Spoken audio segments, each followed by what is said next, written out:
ज्ञानतिमिरान्धस्य ज्ञानाञ्जनशलाकया सत्सरोन्मिलितं येन तस्मै श्रीगुरुवे नमः। नमो ओं विष्णुपादाय कृष्णप्रेष्ठाय भूतले श्रीमदे भक्तिवेदान्त स्वामीति नामिने नमस्ते सारस्वती देवे गौरवाणी प्रचारिणे निर्विशेष शून्यवादी पाश्चात्यदेशतारिणे जय श्री कृष्ण चैतन्य प्रभु नित्यानंद श्री अद्वैत गदाधर श्रीवासदि गौर भक्त वृंद हरे कृष्णा कृष्णा कृष्णा हरे हरे हरे राम राम राम हरे हरे ஹரே கிருஷ்ணா. பக்தர் எல்லாருக்கும் என்னுடைய இனிமையான மாலை வணக்கம். இந்த சத்சங்கத்துல வந்து இருக்கிற எல்லா பக்தர்களுக்கும் என்னுடைய பணிவான நமஸ்காரம். ஸ்ரீமத் பாகவதம் 3ஆம் ஸ்கந்தம் 19வது அத்தியாயம், அசுரனான இரண்யாக்ஷனை கொல்லுதல். இந்த அத்தியாயத்தோட தலைப்பு. இப்ப நம்ம படிச்ச ஸ்லோகம் வந்து 14 மற்றும் 15. இதுல பகவான் வராகமூர்த்தி இரண்யாக்ஷனோடு சண்டையிடுகிறார். வசதி தசன சிகரே தரணி தவலக்னா சசினி கலங்க கலேவ நிமக்னா சசினி கலங்க கலேவ நிமக்னா கேசவத் தா சுகர ரூபா கேசவத் தா சுகர ரூபா ஜய ஜகதீஷ் ஹரே ஜய ஜகதீஷ் ஹரே ஜய ஜகதீஷ் ஹரே.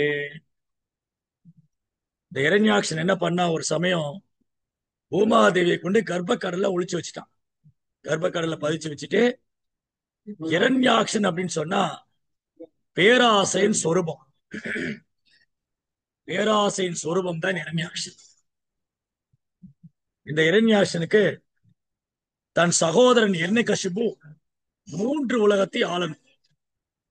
அதனால ஒரு கதை எடுத்து தன் தோல் மேல வச்சுக்கிட்டு இரண்யாக்ஷன் 3 உலகத்துக்கும் சவால் விடுறான். யாராவது திறமை இருந்தா என்ன ஜெயிங்க, என்ன ஜெயிச்சுட்டு அப்புறம் வாங்க, என் சகோதரன் தான் இந்த 3 உலகத்துக்கும் சக்கரவர்த்தியா இருக்க போறான், அவன் தான் கடவுள் அப்படின்னு சொல்லிட்டு தன் சகோதரன் ஹிரண்யகசிபு. ஹிரண்யகசிபுன்னு சொன்னா அவன் பொய்யகங்காரத்தின் சொரூபம். ஒருத்தன் பொய்யகங்காரத்தின் சொரூபம், இன்னொருத்தன் பேராசையின் சொரூபம். அப்புறம் எப்படி இருக்கோ அந்த ஃபேமிலி? குடும்பத்துல ஒருத்தன் பேராசையோட சொரூபம், இன்னொருத்தன் பொய்யகங்காரத்தின் சொரூபம். அதனால இவன் கதை எடுத்து தோல் மேல வச்சுக்கிட்டு நேரா வருண லோகத்துக்கு போனான். யாரு? இரண்யாக்ஷன். வருண லோகத்துல போய் வருணனை சண்டை கலைச்சான். ஏய், நீதான் தைரியமான ஆளாச்சு, என்கிட்ட சண்டைக்கு வாடா, தைரியம் இருந்தா வாடா சண்டைக்கு, சண்டைக்கு வாடா நீ அப்படின்னு இந்த இரண்யாக்ஷன் போய் சண்டைக்கு போறான். யார்கிட்ட? வருணன் கிட்ட. இதான் வந்து என்கிட்ட சண்டை போடுறான், சண்டை போடுறா பாக்கலாம், சண்டைக்கு வாடா பாக்கலாம் அப்படின்னு எல்லாத்தையும் சண்டைக்கு அறைவுக்கோள் வரும். இந்த மாதிரி பேராசைக்காரர்கள், பொய்யகங்காரம், தன்னுடைய திறமையால் வீண் ஆணவம் செருக்கு உற்றவர்கள் தலைகால் புரியாம நடந்துக்குவாங்க. கர்வம் கொண்டு ஆணவம் கொண்டு செருக்குற்று தலைகால் புரியாம எல்லாத்தையும் போய் வம்புக்கு இழுக்கிற. அப்ப வருணன் சொன்னார், எப்பா இரண்யாக்ஷா, எனக்கு ரொம்ப வயசாகி போச்சப்பா, உங்களோட என்னால சண்டை போட முடியாது, உனக்கு சண்டை போறதுக்கு சரியான ஆள் இருக்கிறார், பகவான் விஷ்ணு, அவர்கிட்ட போய் சண்டை போடு. விஷ்ணுவா?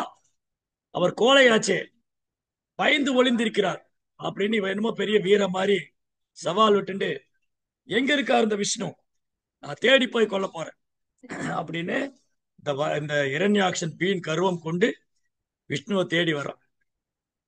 அப்போ நாரத முனிவர் சொன்னாரு, அடே இரண்யாக்ஷா, நீ இங்க என்னடா பண்ற? நீ கொண்டு வச்ச பூமியை கர்ப்பக்கடல்ல இருந்து பகவான் விஷ்ணு வராக அவதாரம் எடுத்து அதை லிப்ட் பண்ணிட்டு இருக்கிற தன் கூறிய தந்தங்களால. வாசதி தசன சிகரே தரணி தவலக்னா சசினி கலங்க கலேவ நிமக்னா கேசவத் தா சூகர ரூபா ஜெய ஜெகதீஷ் ஹரே பகவான் காட்டுப்பன்றியோட வடிவெடுத்து பூமியை வந்து கர்ப்பக்காரர் மேல எடுத்துட்டு வர்றாரு. ஓ அப்படியா, இதோ நான் போறேன், இந்த வராகரோட சண்டை போட போறேன் அப்படின்னு வீண் கர்வம் கொண்டு ஆணவம் கொண்டு இந்த பேராசையின் சொரூபமான இந்த இரண்யாக்ஷன் ஒரு பெரிய கதை எடுத்து தோல்ல வச்சுட்டு கர்ப்ப கடல்ல குதிக்கிறார். அங்க பார்த்தா பகவான் வராக அவதாரம் சூரியனை போல பிரகாசிக்கிறார். பெரிய பர்வதம் போல ரூபம், தாமரை போல கண்கள், அந்த பர்வதத்தில் இருக்கிற மலையில் இருக்கிற மரங்கள் போல ரோமங்கள், தலையில ஒரு அழகான கிரீடம், ஊரிய தந்தங்களால் கொம்புகளால் பூமியை மேல தூக்குறார். அடே மகாவிஷ்ணு, அடே வராகா கோலையே, ஏன் ஓடி ஒளிகிறாய், என்னுடன் சண்டை போடவா அப்படின்னு அரைக்கூவல் விடுக்கிறான் இந்த இரண்யாக்ஷன். தமிழ்ல ஒரு பழமொழி சொல்லுவாங்க, சூரியனை பார்த்து நாய் குலைக்கிறாரு, சூரியனை பார்த்து நாய் வல்லு வல்லுன்னு குலைச்சுதான். அந்த மாதிரி இந்த இரண்யாக்ஷன் வராகரை பார்த்து அரைக்கூவல் விடுறான். வராகர் அவன் பேசுறத காதிலே வாங்கிக்கல. வராகமூர்த்தி அவன் பேசுறது காதிலே வாங்கிக்காம அவர் பூமியை மேல தூக்கின்னு போறாரு. முதல்ல பகவானுடைய அவதார நோக்கம் என்ன? பரித்ராணாய சாதுனா. ரெண்டாவதா வினாச்சாய சதுஷ்கிருதி. பரித்ராணாய சாதுனா வினாச்சாய சதுஷ்கிருதா தர்ம சம்ஸ்தாபனார்த்தாய சம்பவாமி யுகே யுகே. ஃபர்ஸ்ட் பகவானுடைய ஃபர்ஸ்ட் பிசினஸ் பக்தர்களை காக்குறதுதான். அசுரனை கொள்றதுக்கெல்லாம் பகவான் நேர்ல வரணும்னு இல்லை. அது இன்னைக்கு கலியுகத்தில் இருக்கிற அசுரனை கொள்றதுக்கு பகவான் நேர்லயே வர வேண்டாம். ஒரு சுனாமி, ஒரு கொரோனா, ஒரு பூகம்பம், இது வந்துட்டாலே போதும். கடவுள் இல்லைன்னு சொல்ற அவ்வளவு அசுரனும் பூமிக்குள்ள போயிடும். யாரெல்லாம் கடவுள் கிடையாது, கடவுள் இல்லை, கடவுளை கற்பிப்பவன் காட்டு மிராண்டி இப்படி சொல்ற கூட்டம் எல்லாம் ஒரு சுனாமியோ ஒரு பூகம்பம் வந்தா மண்ணோட மண்ணா போயிடும். அதனால அசுரங்களை கொள்றது ஒண்ணு பகவானுக்கு பெரிய வேலை இல்லை. அதை முருகரும் பார்வதியுமே பண்ணிடுவாங்க. முருக பெருமானும் பார்வதியும் சிவபெருமானும் அதை செஞ்சிருவாங்க, இந்திராதி தேவர்கள். ஆனா தன் பக்தர்களை காப்பதற்காக ஃபர்ஸ்ட் பூமாதேவியை காக்கணும். பூமாதேவி பகவானுடைய தாமரை திருப்பாதத்தை நீங்கா புகழிடம் கொண்டிருப்போம். அந்த பூமியை தூக்கின் போய் கர்ப்ப கடலை வச்ச அந்த அயோக்கியனை தண்டிக்கணும், அது ரெண்டாவது. ஃபர்ஸ்ட் பூமியை காப்பாத்தணும். பூமியை கொண்டு போய் அந்த இடத்துல வச்சிரு. வராகர் மூர்த்தி பின்னாடி சவால் விட்டுட்டே போற அந்த இரண்யாக்ஷன், கோலையே பேச மாட்டியா, சண்டைக்கு வர மாட்டியா அப்படின்னு அரைகோல் விடுக்கிறான். வராகமூர்த்தி கண்டுக்கவே இல்லை. அவரு பூமியை கொண்டு போய் அந்த இடத்துல வச்சுட்டு அப்புறம் வந்தாரு. என்னப்பா, என்ன சவுண்டு ஓவரா இருக்கு, என்ன ரொம்ப பெரிய சத்தம் போடுற? வராகர் சொன்னாரு, உழைக்கிற நாய் கடிக்காது. தமிழ்ல பழமொழி சொல்லுவோம் இல்லையா, உழைக்கிற நாய் கடிக்காது, நீ சும்மா சவுண்டு விடாத, செயல்ல காமி. ஓ இரண்யாக்ஷா, நீ உன்னை பெரிய வீரன் நினைச்சு அரைக்கோல் வர்ற என்ன சண்டைக்கு. வீரர்கள் பேச மாட்டாங்க, வீரர்கள் வந்து பேச மாட்டாங்க, செயல்ல காமிப்பாங்க. வா பாத்துக்கலாம், ஒத்தைக்கு ஒத்த வா பாத்துக்கலாம் அப்படின்னு வராகமூர்த்தி தன் கதை எடுத்துக்கொண்டார். வராகமூர்த்திக்கும் இரண்யாக்ஷனுக்கும் பெரும் யுத்தம் நடக்கு, பயங்கரமான யுத்தம். இந்திரன், சந்திரன், வருணன், அக்னி, வாயு, பிரம்மதேவ், மகாதேவ் எல்லாம் ஆகாசத்திலிருந்து பாக்குறாங்க. இரண்யாக்ஷன் கதை எடுத்துட்டா, வராகர் ஒரு கதை எடுத்துட்டாங்க. ரெண்டு பேரும் பயங்கரமா யுத்தம் பண்றாங்க. ஆகாசத்துல பூமியில மிதக்கிறாங்க, பயங்கரமான யுத்தம். அதோடைய வர்ணனை தான் இங்க பாகவதம் சொல்லுது. சுகதே கோசாமி என்ன சொல்றாரு, வலிமை மிக்க அசுரனால் பலத்துடன் சுழற்றி வீசப்பட்ட சூலாயுதம் பரந்த வானில் ஒளி வீசி திகழ்ந்தது. ஆனாலும் ஒரு சமயம் இந்திரன் கருடனின் இறக்கையை வெட்டியது போல கூர்மையான உனையுடைய விளிம்பு கொண்ட தன்னுடைய சுதர்சன சக்கரத்தால் பகவான் சூலாயுதத்தை பீஸ் பீஸ துண்டு துண்டாக்கினார். வராகமூர்த்தியை நோக்கி இரண்யாக்ஷன் கதையை சுத்தி வீசின போது பகவான் சுதர்சனம் விட்டு அந்த அந்த கதாயுதத்தை பொடி பொடியாக்கிட்டார். அதுக்கு என்ன இங்க ஓமை கொடுத்திருக்கு, ஒரு முறை இந்திரனுடைய வஜ்ராயத்தினால் தாக்கப்பட்டு கருடன் தன் இறக்கை இழந்தது போல. சோ இந்த ஓமையிலேயே அழகான ஒரு பாடம் என்னன்னா, கருடர் வந்து பகவானுடைய பக்தர். அதனால ஒரு பக்தர் வந்து எல்லாருக்கும் மரியாதை கொடுப்பார். இந்த ஸ்டோரி என்னது, ஒரு சமயம் பகவானின் வாகனமாகிய கருடர் தன் தாயாகிய விந்தாவை பாம்புகளுக்கெல்லாம் அன்னையாகிய தன் சிற்றன்னையாகிய கத்ருவின் பிடியிலிருந்து விடுவிக்கும் பொருட்டு தேவலோகத்தில் உள்ள தேவரிடமிருந்து அமிர்த கலசத்தை பறித்துக் கொண்டார். தேவர்கிட்ட அமிர்தம் இருக்கு இல்லையா, பார்க்கடல் கடையும் போது அமிர்த கலசம் வந்து இல்ல, அந்த அமிர்தத்தை கருடன் கருடன் பறிச்சுட்டு பறந்து போற தன் அம்மாவுக்கு கொடுக்கறதுக்காக. அப்போ என்னாச்சு, இந்திரனுக்கு கோபம் வந்து தன் வஜ்ராயத்தினா ஓங்கி அடிக்கிறார். வஜ்ராயத்தை, அதாவது இடி போல, இடி மின்னல் இருக்குல்ல, அது கண்ணை பறிக்கும் பிரகாசமா இருக்கும். அப்போ தேவேந்திரன் அமிர்த கலசத்தை பறித்து சென்ற கருடனை நோக்கி இந்திரன் என்ன பண்ணாரு, அவருடைய வஜ்ராயத்தை தூக்கி வீசுறார். யாராலும் வெல்ல முடியாத பகவானை தாங்கும் கருடன் இந்த இறகுகளில் ஒன்றை கீழே போட்டார். அந்த வஜ்ராயுதம் தூள் தூளாகியது. அது வந்து அந்த வஜ்ராயத்தினால தூள் தூளாகி, மேல் உலகத்தில் வாழ்பவர்கள் நல்லறி உடையவர்கள் சண்டையிடும் போது கூட அடிப்படையான விதிகளையும் கருணையுடன் ஒழுங்கு விதிகளையும் பின் கடைபிடிக்கின்றனர். இந்த நிகழ்ச்சியில் கருடன் இந்திரனுக்கு மதிப்பளிக்க விரும்பினார். அவருக்கு இந்திரன் ஆயுதம் எதையாவது கட்டாயம் அளித்தே ஆக வேண்டும் என்பதை தெரிந்ததால் தன் இறகை கொடுத்தார். இந்திரனின் ஆயுதம் தவறாமல் இருக்கும் பொருட்டு அதை மதித்து யாராலும் வெல்ல முடியாது. பகவானுடைய பக்தனை யாராலும் வெல்ல முடியாது. பகவானுடைய பக்தர் எப்பவுமே பகவானுடைய தாமரை திருப்பாதங்களை புகலிடம் கொண்டிருப்பதால அந்த பக்தர்களை யாராலும் வெல்ல முடியாது. யாராலும் வெல்ல முடியாத பக்தன் இந்திரனும் பகவானுடைய பக்தர் தான். கருடர் இருக்கார் இல்லையா, கருடரும் பகவானுடைய பக்தர், இந்திரனும் பகவானுடைய பக்தர். ஆனா கருடர் வந்து தூய பக்தர், இந்திரன் வந்து பௌதிக ஆசை உள்ள பக்தர். இந்திரன் சொர்க்கத்தில் இருக்காரு, கருடர் வைகுந்த லோகத்தில் இருக்காரு. பகவானுக்கு எப்பவுமே வாகனமா அவர் சேவையிலே இருக்கார். அப்பேற்பட்ட கருடன் இந்திரன் தாக்கும் போது கருடர் என்ன பண்றாரா, அந்த ஆயுதத்துக்கு மரியாதை கொடுக்கிறார். ஏன்னா இந்திரன் பகவானால் சக்தி அளிக்கப்பட்டவன், அவனுடைய ஆயுதம் பொய்யாக கூடாதுன்னு சொல்லி அந்த ஆயுதத்துக்கு மரியாதை கொடுக்கக்கூடிய வகையில தன் ரக்கையை ஒண்ணு துண்டிச்சுக்கிறார். பாத்தீங்களா, இதுதான் வந்து ஒரு வைஷ்ணவர். ஒரு வைஷ்ணவர் எப்பவுமே மற்றவர்களுக்கு மரியாதை கொடுக்கணும். இன்னா செய்தாரே ஒருத்தல் அவர் நாண நன்னயம் செய்துவிடல். நமக்கு யாராவது கெடுதல் பண்ணிட்டா கூட அவங்க வெக்கப்படுற அளவுக்கு நம்ம நல்லது பண்ணணும். நமக்கு யாராவது ஒருத்தர் துன்பம் விளைவிக்கிறாங்க, கஷ்டம் கொடுக்குறாங்க, மன வருத்தம் பண்றாங்கன்னா அவங்க வெட்கி தலை குளிக்கின்ற அளவுக்கு நம்ம நல்லது பண்ணணும். அதுதான் வைஷ்ணவர். ஒரு கிருஷ்ண பக்தர் வந்து அவருக்கு யாராவது கெடுதல் பண்றாங்க, அவருக்கு துன்பம் கொடுக்குறாங்க, அவர் அவமதிக்கிறாங்கன்னா அதனால ஒரு பாதிப்படையறதே இல்லை. மாறாக அந்த எதிரிக்கும் நன்மையை விரும்புகிறார், அந்த எதிரிக்கும் நன்மையை வேண்டிய பிரார்த்திக்கிறார். சுதர்சனம் இதே மாதிரி துரத்தி வந்து துர்வாசரன் 3 உலகத்துக்கு ஓடினார். ஆனா அம்பரீஷருடைய பாதத்துல விழுந்ததுக்கு அப்புறம் தான் பகவானே உதவி செய்ய முடியாதுட்டார். பகவானே துர்வாசனுக்கு உதவி செய்ய முடியாதுட்டாரு. அம்பரீஷருடைய தாமரை திருப்பாத்தை சரணடைஞ்சதுக்கு அப்புறம் தான் அவர் அந்த சாபத்திலிருந்து விடுதலை பெற்றார். இந்த மாதிரி நிறைய சம்பவங்கள் இருக்கு வரலாற்றுல. பகவானுடைய பக்தரை அழிக்கணும்னு நினைச்சவங்க அவங்கதான் தண்டிக்கப்பட்டிருக்காங்களே தவிர பகவானுடைய பக்தனை யாராலும் நெருங்க முடியாது. பிரகலாதன், அம்பரீஷர் போல உதாரணம். இப்போ கருடர் தூய பக்தரா இருந்ததுனால இந்திரனுடைய வஜ்ராயத்துக்கு மரியாதை.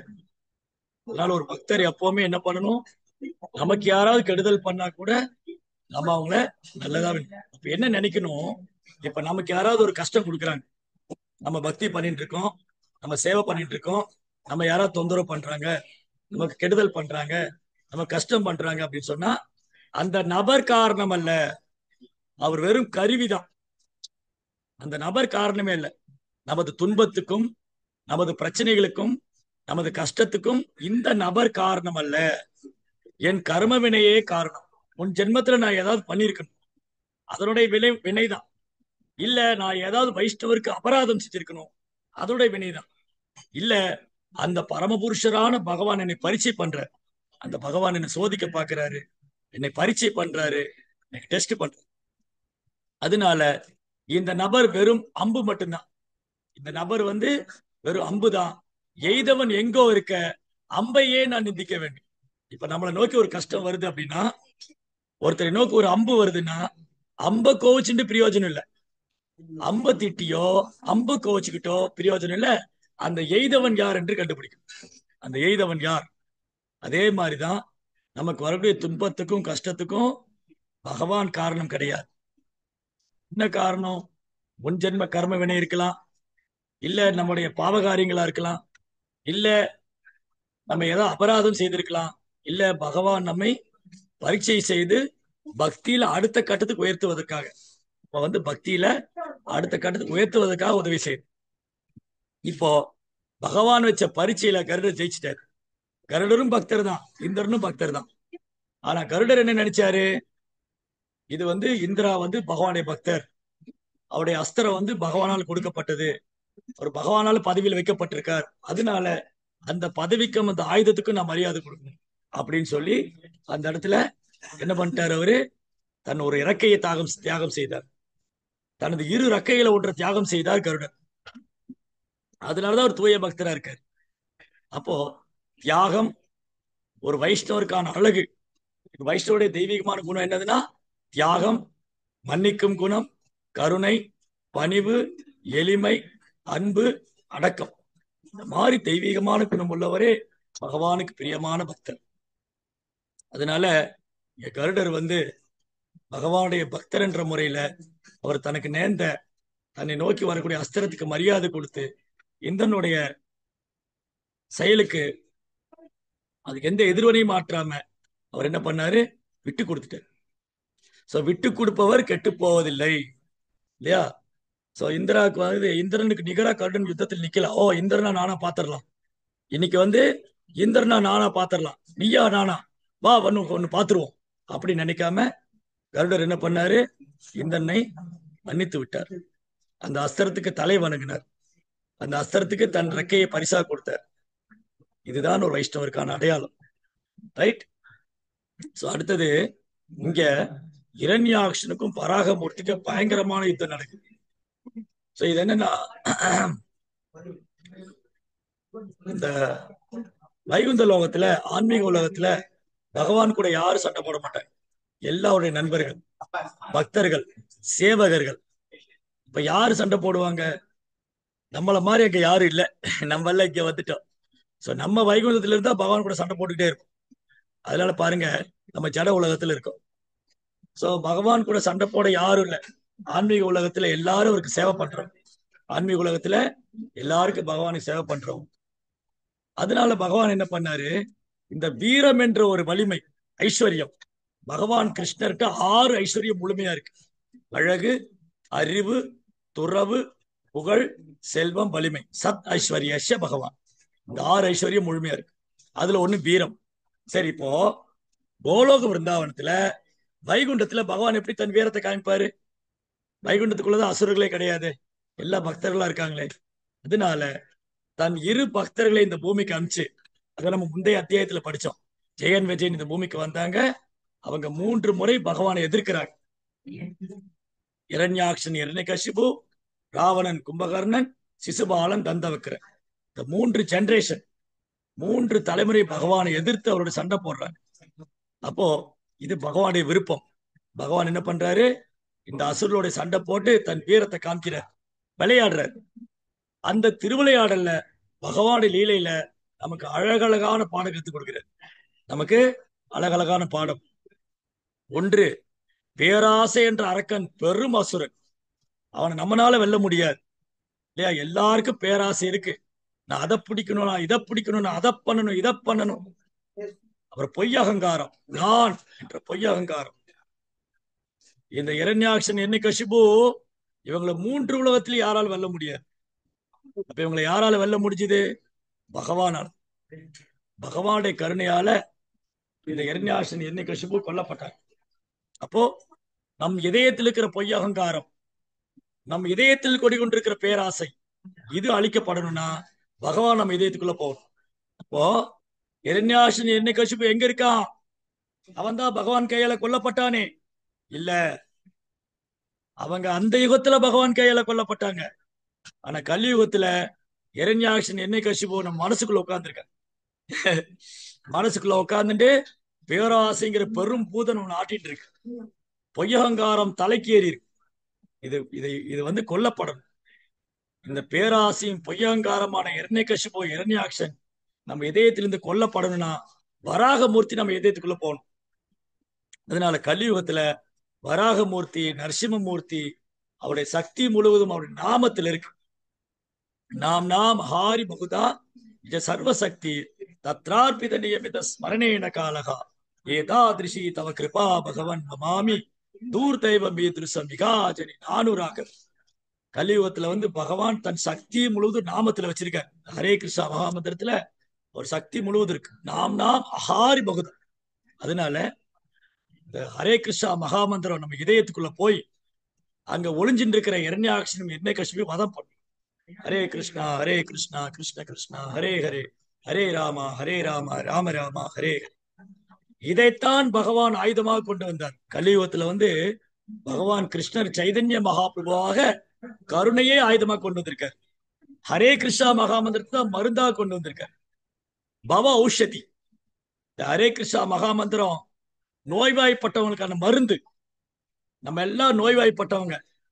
என்ன சாமி சொல்றீங்க? நான் நல்லா தான் இருக்கேன், நான் ஆரோக்கியமா தான் இருக்கேன், எனக்கு ஒரு நோயும் கிடையாது, நான் போய் ஃபுல் செக்அப் பண்ணிட்டேன், நான் மாஸ்டர் செக்அப் பண்ணேன், எனக்கு ஹார்ட் எல்லாம் நல்லா ஃபங்க்ஷன் ஆகுது, மூளை நல்லா வேலை செய்யுது, என் உடல் உறுப்புகள் நல்லா இருக்கு, எனக்கு ஒரு வியாதி இல்லைன்னு டாக்டர் சொன்னாரு. இருக்கு. என்ன இருக்கு? மனோவியாதி இருக்கு. இந்த மனோவியாதி 6 அனர்த்தங்களால கூடி ஒன்று. இந்த அனர்த்தங்கள்லாம் வியாதி. எது? காமம், கோபம், பேராசை, பொய்யகங்காரம், பொறாமை, அறியாமை. இரண்யாக்ஷன், இரண்யகசிபு, ராவணன், கும்பகர்ணன், சிசுபாலன், தந்தவக்கரன் இதயத்துக்குள்ள பிளாட் போட்டு உட்கார்ந்துருக்க. இதயத்துல குடிகொண்டிருக்க. பகவானுடைய நாமம் இதயத்துக்குள்ள போய் அந்த மருந்து இந்த விஷக்கிருமிகளை அழிக்கும். விஷக்கிருமி நம்ம இதயத்தில் இருக்கிற விஷக்கிருமி என்னது? காமம், கோபம், பேராசை, பொறாமை, பொய்யகங்காரம், அறியாமை. இது விஷ செடி. இந்த விஷக்கலைகள் பறிக்கப்படணும். இந்த விஷக்கலைகளை பறிக்காத வரைக்கும் நம்ம இதயத்துல வந்து சந்தோஷம் இருக்காது, ஆனந்தம் அடைய முடியாது. அங்க வந்து ஒரு அழகான நந்தவனம் உருவாகாது. நம் இதயத்தில் பிருந்தாவனம் உருவாக வேண்டுமானால், பிருந்தாவன பக்தி உருவாக வேண்டுமானால், பகவான் மேல் அன்பு ஏற்பட வேண்டுமானால் இந்த 6 விஷக்கிருமிகளை அழிக்க வேண்டும். 6 விஷக்கிருமி: காமம், கோபம், பேராசை, பொறாமை, பொய்யகங்காரம், அறியாமை. அதை அழிப்பதற்கான மருந்து தான் வந்து ஹரே கிருஷ்ணா கிருஷ்ண கிருஷ்ணா ஹரே ஹரே ஹரே ராமா ராம ராமா ஹரே ஹரே. இந்த நாமத்தை வந்து குற்றமற்று எவ்வளவு கவனமா ஜபிக்கிறோமோ அந்த அளவுக்கு இதயத்துக்குள்ள போய் வேலை செய்யும். 10வது குற்றம் என்னது? பகவான் நாமத்தை உச்சரிக்கிறவங்க தவிர்க்க வேண்டிய 10வது குற்றம், பௌதிக பந்தத்தின் காரணமாக புனித நாமத்தின் மகிமையை அறிந்திருந்தும் பூர்ண நம்பிக்கை இல்லாமல் இருப்பதும், பகவான் நாமத்தை கவனக்குறைவா உச்சரிப்பதும் குற்றம். ஒரு நாளும் பகவான் நாமத்தை கவனக்குறைவா உச்சரிக்கூடாது. அட்டென்டிவ் சாண்டிங், ரொம்ப கவனமா உச்சரிக்கணும். அந்த வார்த்தையை காதால கேட்கணும். ஹரே கிருஷ்ணா கிருஷ்ண கிருஷ்ணா ஹரே ஹரே ஹரே ராமா ராம ராம ஹரே. அந்த மந்திரம் அது அருமருந்து. அந்த மருந்து இதயத்துக்குள்ள போய் இந்த விஷக்கிருமிகள் எல்லாம் கொள்ளும். அதனால இந்த இரண்யாக்ஷன் பேராசை வதம் செய்தது வராகமூர்த்தி, இரண்யகசிபு பொய்யகங்காரம் வதம் செய்தது நரசிம்மமூர்த்தி. அவங்க எல்லாம் இப்ப நாமத்துல இருக்காங்க, பகவான் நாமத்துல. அதனால பகவான்கிட்ட பிரார்த்தனை பண்ணணும். என்ன பிரார்த்தனை செய்யணும்? ஓ ஹரிநாம் பிரபு, ஓ பகவானின் புனித நாமமே, என் இதயத்துக்குள்ள போய் அந்த விஷக்கிருமி எல்லாம் அழிச்சிருங்க. காமம், கோபம், பேராசை, பொறாமை, பொய்யகங்காரம், அறியாமை, இதெல்லாம் போக்கிடுங்க. இந்த விஷக்கிருமிகளை நீங்க அழிச்சிடுங்க அப்படின்னு பிரார்த்தனை செய்யணும். நாம ஜபிக்கும் போது இந்த மனப்பான்மையில் சாண்டிங் பண்ணணும். நம்முடைய சாண்டிங் எப்படி இருக்கணும்னா, பகவான்கிட்ட பிரார்த்தனையா வைக்கணும். என்ன பிரார்த்தனை செய்யணும்? ஓ ஹரிநாம் பிரபு, ஓ பகவான் கிருஷ்ணரே, என் இதயத்துக்குள்ள போய் இந்த விஷக்கிருமி எல்லாம் நீங்க கொல்லுங்க. என்னால தாங்க முடியல, இந்த விஷக்கிருமிகளுடைய தாக்கம் தாங்க முடியல. நான் திலக்கெல்லாம் போட்டு மறைச்சு வச்சிருக்கிறேன். நான் திலக் போட்டு, கட்டி மாலையெல்லாம் போட்டு, ஜவமாலை கையில வச்சுக்கிட்டு இந்த விஷக்கிருமிகளை மறைச்சு வச்சிருக்கேன். அடிக்கடி இது வேலையை காமிச்சுட்டே இருக்கு. அதனால நீங்க உங்க நாம ரூபத்துல போய் என் இதயத்தில் இருக்கிற விஷக்கிருமிகளை அழித்து விடுங்க அப்படின்னு பிரார்த்தனையை செய்து கொண்டு நாம ஜபிக்கணும். ஹரே கிருஷ்ணா மந்திரம் சொல்றதுக்கு முன்னாடி பகவான்கிட்ட பிரார்த்தனை செய்யணும், இந்த விஷக்கிருமிகளை அழிக்கணும். அப்புறம் என்ன சொல்லியிருக்கீங்க? பகவானின் சக்கரத்தால் தன்னுடைய சூலாயுதம் பொடி பொடியான போனதை கண்டு அசுரன் சீற்றம் அடைந்தான். அதனால் அவன் பகவானை நோக்கி முன்னேறி சத்தமாக கர்ஜித்துக் கொண்டு ஸ்ரீவத்சம் என்ற மச்சத்தை தாங்கிய பகவானின் அகண்ட மார்பில் தன் கடினமான கை முஷ்டியால் அடித்தான். பின்னர் அவன் பார்வையிலிருந்து மயங்கினான், மறைந்து விட்டான். சோ இங்க இன்னொரு முக்கியமான பாயிண்ட் என்னன்னு சொன்னா, பகவானுடைய மார்புல ஸ்ரீவசம் என்ற ஒரு சுருள் முடி. இப்ப வைகுந்த லோகத்துல விஷ்ணு தூதர்கள் இருப்பாங்க. வைகுந்த லோகத்துல விஷ்ணு தூதர்கள் அவங்க தோற்றத்துல விஷ்ணுவை போலவே இருப்பாங்க. அந்த முக்திக்கு வந்து சாரூபிய முக்தின்னு பேர். யாரா இந்த உடலை விடும்போது பகவான் மாதிரி ரூபம் எடுத்துக்கணும். யாராவது இந்த உடலை விடும்போது எனக்கு பகவான் மாதிரி ரூபம் வேணும்னு நினைச்சிட்டு பகவானே நினைச்சுட்டு இந்த உடலை விட்டா அவர் மாதிரி ரூபம் கிடைக்கும். அந்த காலேச்ச மாமேவ ஸ்மரன் முத்வா கலேவரம் எப்ராதிசி பத்பாவம் யாதி நாதி அத்திர சம்சயம். சந்தேகமே வேண்டாங்கிறாரு கிருஷ்ணா. என்ன சந்தேகம் வேண்டாங்கிறாரு? யாராவது உடலை விடும்போது என்னையே நினைச்சு இந்த உடலை விட்டாங்கன்னா அவங்க என்னை அடைவாங்க. அப்போ உடலை விடும்போது ஒருத்தர் நான் வந்து கிருஷ்ணரை மாதிரியே ரூபம் எடுத்துக்கணும் அப்படின்னு நினைச்சு உடலை விட்டா கிருஷ்ணரோட உலகத்துல போய் அவரை மாதிரி ரூபம் 4 கரத்தோட, மழைக்காலத்து மேகத்தை ஒத்த நிறம், 4 கரங்கள், சூரியனை போல பிரகாசம், அதே மாதிரி ரூபம். அப்போ ஒரு சந்தேகம் வந்துடும். அப்ப எப்படி கண்டுபிடிக்கிறது? வைகுந்த லோகத்துல விஷ்ணு தூதரும் விஷ்ணு மாதிரி இருக்காங்க. அப்ப இது விஷ்ணு எப்படி கண்டுபிடிக்கிறது? அதுக்கு சில அடையாளம். விஷ்ணு தூதருக்கும் விஷ்ணுவுக்குள்ள அடையாளம் என்னன்னா, பகவான் விஷ்ணுடைய மார்புல ஸ்ரீவசம்னு குறியிருக்கு. ஒரு வெள்ளை நிற சுருள் முடி. அவர் ஸ்ரீவசம் குறியிருக்கும். என்றுமே வாடாத வைஜெயந்தி மாலை அணிஞ்சிருப்பார். கழுத்துல வந்து கௌஸ்துவ மணி இருக்கு. அவர் மஞ்சள் நிற பீதாம்பரை ஆடை உடுத்திருப்பாரு. அவர் தாமரை கரங்கள், பகவானுடைய தாமரை கரங்கள்லயும் தாமரை பாதங்கள்லயும் எண்ணற்ற சின்னங்கள் இருக்கும். குதிரை, அப்புறம் அம்பு, தேரு, ஜெபமாலை, வில்லு, குதிரை, பசுவுடைய கால் கொழும்பு எல்லாம் இருக்கும். இந்த மாதிரி எண்ணற்ற சின்னங்கள் பொறிக்கப்பட்டது. இது வந்து பகவான்கிட்ட மட்டும்தான் பார்க்கணும்.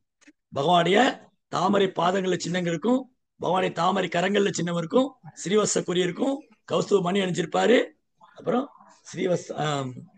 வைஜெயந்தி மாலை அணிஞ்சிருப்பாரு. இதுதான் பகவானுக்கும் அவருடைய தூதருக்குள்ள வேற்றுமை. மற்றபடி தோற்றத்துல அவர் மாதிரி இருக்கும். தலையில மயிர்பீடி வச்சிருப்பாரு. சோ தோற்றத்துல அங்க பகவானு போலவே இருப்பாங்க. ஆனா பகவான்ட்டு இந்த சிறப்பு அம்சங்கள்லாம் உண்டு. வைகுந்த லோகத்துல வந்து எல்லா சேவகர்கள் தான். வைகுந்த லோகத்துல லட்சுமிக்கு சேவகர்கள் இருக்காங்க, பெருமாளுக்கு சேவகர்கள் இருக்காங்க. கோலோக விருந்தாவனத்துல கோபர்கள் இருக்காங்க, கோபிகள் இருக்காங்க. அப்போ பகவானுடைய ஆன்மீக உலகம் இல்லையா? பகவானுடைய ஆன்மீக உலகத்துல நிறைய வைகுந்த லோகம் இருக்கு. அயோத்தியா, அப்புறம் வந்து நரசிம்மருக்கு ஒரு வைகுந்தம், அப்புறம் வராகருக்கு ஒரு வைகுந்தம். பகவானுக்கு என்னென்ன அவதாரம் எடுக்கிறாரோ அந்த எண்ணற்ற நாமங்கள் இருக்கு இல்லையா? கேசவா, நாராயணா, மாதவா, கோவிந்தா, விஷ்ணு, மதுசூதனா, திரிவிக்ரமா, வாமனா, ஸ்ரீதரா, ரிஷிகேஷா, பத்மநாபா, தாமோதரா. பகவானுக்கு 1000 திருநாமம். அந்த 1000 திருநாமம் உள்ள பகவானுக்கு 1000 வைகுந்த லோகம். அங்க எல்லாம் பகவான் லீலை பண்ணிட்டு இருக்காரு. பகவானுடைய ஒரு குறிப்பிட்ட ரூபத்துல கவரப்படுறவங்க, பகவானுடைய எந்த ரூபத்தில் நம்ம கவரப்படுறோமோ அந்த வைகுண்டத்துக்கு போகலாம். இப்போ உதாரணத்துக்கு யாராவது ராமர் மேல ரொம்ப அன்பு பண்ணாங்கன்னா அவங்க அயோத்தியால போகலாம். அங்க வந்து ஹனுமான், விபீஷன் எல்லாம் பார்க்கலாம். அங்க அவங்க சேவை பண்ணிட்டு இருப்பாங்க. அப்ப ராமரே நினைச்சு யார் ஒருத்தர் ராமரே நினைச்சு உடலை விட்டாங்களோ அவங்க அங்க இருக்கிற அயோத்தியாவுக்கு போவாங்க ஆன்மீக உலகத்துல. சரி, யாரே வராகமூர்த்தி நினைச்சு உடலை விட்டாங்கன்னா வராகருடைய வைகுந்தத்துக்கு போவாங்க.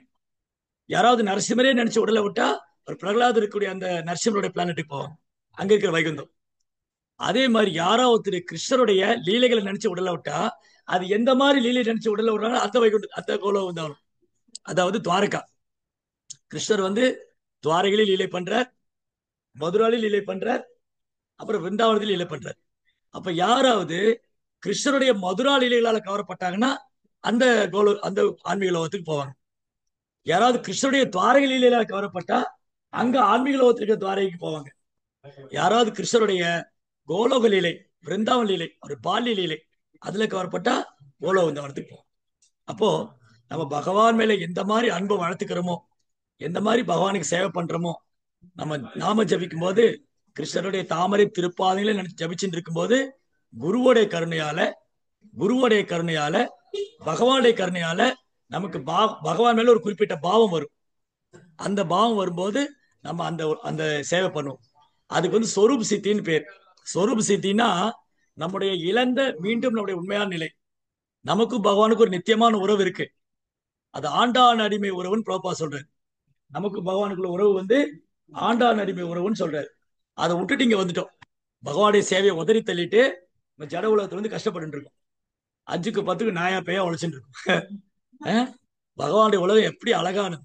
சிந்தாமணி பிரகர சத்மசு கல்ப விருக்ஷா லக்ஷாவிரதே சுரபீர் அபிபாலயந்தம் லக்ஷ்மி சகசர சத சம்பிரம சேவியமானம் கோவிந்தமாதி புருஷம் தமகம் பஜாமி. பகவானுடைய ஆன்மீக உலகம் இந்த மதில் சுவர் இருக்குல்ல, அது சிந்தாமணி கல்லால கட்டப்பட்டது. இந்த மாதிரி கருங்கல் செங்கல் இல்ல, சிந்தாமணி கல். சிந்தாமணி பிரகர சத்மசு கல்ப விருக்ஷா. கல்ப விருட்ச மரம் இருக்கு. இப்ப இங்க நிறைய பிரசாதம் பண்ணாங்க இல்லையா, மாதாஜி எல்லாம் கஷ்டப்பட்டு சமைச்சாங்க. ஆனா அங்க கோல விருந்தாவனத்துல கல்பவருஷ மரத்துட்டு போய், ஓ கல்பவருஷ மரமே எனக்கு நாசிலமா கொடுனா அது நாசிலமா கொடு, எனக்கு சமோசா கொடுனா சமோசா கொடு, தாவு கொடுனா தாவு கொடு, சப்ஜி கொடுனா சப்ஜி கொடுக்கும், ஸ்வீட் கொடுனா ஸ்வீட் கொடுக்கும். அதான் கல்பவருஷம். கேட்டதெல்லாம் கொடுக்கும். சிந்தாமணி பிரகர சத்மசு கல்பவருஷா லக்ஷா விருது சுரபி பசு. லட்சக்கணக்கான சுரபி பசுடைய மடியில இருந்து பால் சுரந்துட்டே இருக்கு. லக்ஷ்மி சகசர சத சம்பிரம சேவியமானம். ஆயிரக்கணக்கான லட்சுமிகளுக்கு பகவானுக்கு சேவை பண்றாங்க. ஒரு லட்சுமி ஓரக்கண்ணால் பார்த்தா நம்ம எங்கேயோ போயிடும். ஒரு லட்சுமி வந்து இன்னைக்கு மக்கள் எல்லாம் தவம் இருக்கிறாங்க. லட்சுமி தேவியோட கருணை கிடைக்காதா? லட்சுமி தேவி பார்க்க மாட்டாங்களா? தவம் இருக்காங்க. ஒரு லட்சுமி நம்மள ஓரக்கண்ணால பார்த்தா நம்ம எங்கேயோ போயிடுவோம். ஆனா கோலோ விருந்தாவனத்துல ஆயிரக்கணக்கான லட்சுமிக்கு பகவானுக்கு சேவை பண்றாங்க. 1 2 பேர் இல்ல, 1 லட்சுமி 2 லட்சுமி, ஆயிரக்கணக்கான லட்சுமிகள். அந்த மாதிரி இடத்த விட்டுட்டு இந்த இடத்துல வந்து இருக்கு. நம்ம எல்லாம் முட்டாள் தானே, நம்மள மாதிரி முட்டாள் யாரா இருப்பாங்களா? அப்பேர் போட்ட ஒரு அழகான இடத்த விட்டுட்டு இங்க வந்துட்டு அதுல இன்பம் கிடைக்குமா, இதுல இன்பம் கிடைக்குமா, அங்க சுகம் கிடைக்குமா, இங்க சுகம் கிடைக்குமா, அதை அனுபவிக்கலாமா, இதை அனுபவிக்கலாமா, வாழ்க்கையை வீணாக்கிட்டு. அதான் ப்ரோப்பா என்ன பண்ணாரு, உண்மையான சுகம் வந்து கிருஷ்ணாட்ட தான் இருக்கு அப்படின்னு ஒரு புக்கே எழுதினாரு. ஆமா ஆமா, அந்த இது என்னது ப்ரோப்பா என்ன என்ன எழுதியிருக்காரு, ஒரு சின்ன புக்கு தான், 10 பக்கம் தான் இருக்கு. புத்தகத்தோட பேரு Krishna is the reservoir of pleasure. கிருஷ்ணரே இன்பத்தின் இருப்பிடம். இன்பத்தை வேற எங்க தேடினா கிடைக்காது, கிருஷ்ணாட்ட வந்தாதான் கிடைக்கும். கிருஷ்ணாட்ட வந்தாதான் இன்பம் கிடைக்கும். வேற எங்க போல இன்பம் கிடைக்காது, துன்பம் தான். ஏன்னா கிருஷ்ணரே சொல்லிட்டாரு, இந்த உலகம் துக்காலயம் அசாஸ்வதம், துன்பம் நிறைந்தது, நிலை இல்லாது. கிருஷ்ணாட்ட வந்துட்டாதான் சந்தோஷம். அதனால இப்பேற்பட்ட ஒரு இடத்த விட்டுட்டு நம்ம இங்க வந்து கஷ்டப்பட்டு. கிருஷ்ணன் என்ன சொல்றாரு, என் உலகத்துல சந்திரன் தேவையில்லை, சூரியன் தேவையில்லை, மின்சாரம் தேவையில்லை. நதத் பாஷேதே சூரியோ சாங்கோன பாவகா எத்கத்வான நிவர்த்தந்தே தத் தாம பரமம் மம. பகவானுடைய ஆன்மீக உலகத்துல சந்திரன் சூரியன் மின்சாரம் எதுவும் தேவையில்லை. அவ எப்படி அங்க வெளிச்சமா இருக்கும்? அது சுயப்பிரகாசம், சுயப்பிரகாசம். அங்க ஒருத்தர் போயிட்டா திரும்ப இங்க வர வேண்டியதில்லை. பகவானுடைய உலகத்துக்கு போயிட்டா திரும்ப இங்க வர வேண்டியதில்லை. அதாவது வைகுந்தா. வைகுந்தானா துன்பமே கிடையாது. வைகுந்தம்னு சொன்னா துன்பமே கிடையாது. அதை விட்டுட்டு இந்த உலகத்துல பாதாள உலகத்திலிருந்து பிரம்மலோகம் வரைக்கும் போனாலும் பிறப்பிறப்பு தான் வரும்.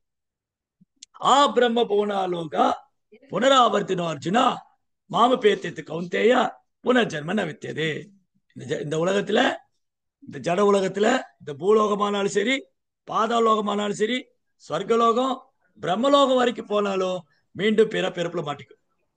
ஆனா பகவானுடைய உலகத்துக்கு போயிட்டா திரும்பி இங்க வர வேண்டியதில்லை. அதனால ப்ரோப்பா ரொம்ப அழகா நமக்கு கொடுத்திருக்காரு.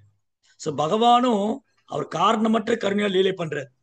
அவர் வராக அவதாரம் பண்ணலன்னு சொன்னா இந்த லீலை எப்படி நமக்கு தெரியும்? அவர் நரசிம்ம அவதாரம் பண்ணல, இந்த லீலை எப்படி நம்ம கேட்போம், எப்படி பாடுவோம்? பிரகலாதோட குணங்கள் எப்படி நமக்கு தெரிஞ்சிருக்கும்? பகவான் எப்படி சரணடையணும், பகவான் எப்படி அன்பு செய்யணும், பகவானுக்கு எப்படி சேவை பண்ணணும், எப்பொழுதும் பகவானை எப்படி சார்ந்து இருக்கணும், எப்படி பகவானை சரணிஞ்சு இருக்கணும், இது பிரகலாதர் இந்த பூமிக்கு அனுப்பிச்சு வைக்கல, நரசிம்ம அவதாரம் பண்ணி லீலை செய்யலைன்னா எப்படி நமக்கு தெரியும்? அதனால பகவான் லீலைகள் எல்லாம் அவர் காரணமற்ற கருணையால செய்யறார். அது மூலமா நமக்கு நிறைய பாடம் கத்துக் கொடுக்கிறார். ஒரு பக்தன் எப்பவுமே எப்படி கிருஷ்ணரே சரணடைஞ்சிருக்கணும், எப்படி கிருஷ்ணரே நம்பி இருக்கணும், எப்படி அவர் மேல அன்பு செய்யணும், எப்படி அவர்கிட்ட திரும்ப போகணும். அதுக்குதான் பகவான் இங்க பூமியில வராரு, தன்னுடைய தூய பக்தர்களை அனுப்பிச்சு வைக்கிறாரு. அவங்க எல்லாம் நமக்கு உதவி செய்யறாங்க. இந்த மாதிரி விஷக்கிருமிட்டு நம்ம காப்பாத்திக்கணும். யாரெல்லாம் விஷக்கிருமி? விஷக்கிருமி இல்ல யாரு? காமம், கோபம், பேராசை, பொறாமை, பொய்யாங்காரம், அறியாமை, இந்த விஷக்கிருமிட்டு நம்மளை காப்பாத்திக்கணும்னா பகவானுடைய கருணை இருந்தாதான் முடியும். ஹரே கிருஷ்ணா. ரொம்ப ரொம்ப நன்றி. எல்லா பக்தரும் இவ்வளவு நேரம் பொறுமையா இருந்தீங்க. உங்க எல்லாருக்கும் பரிமாண வணக்கம்.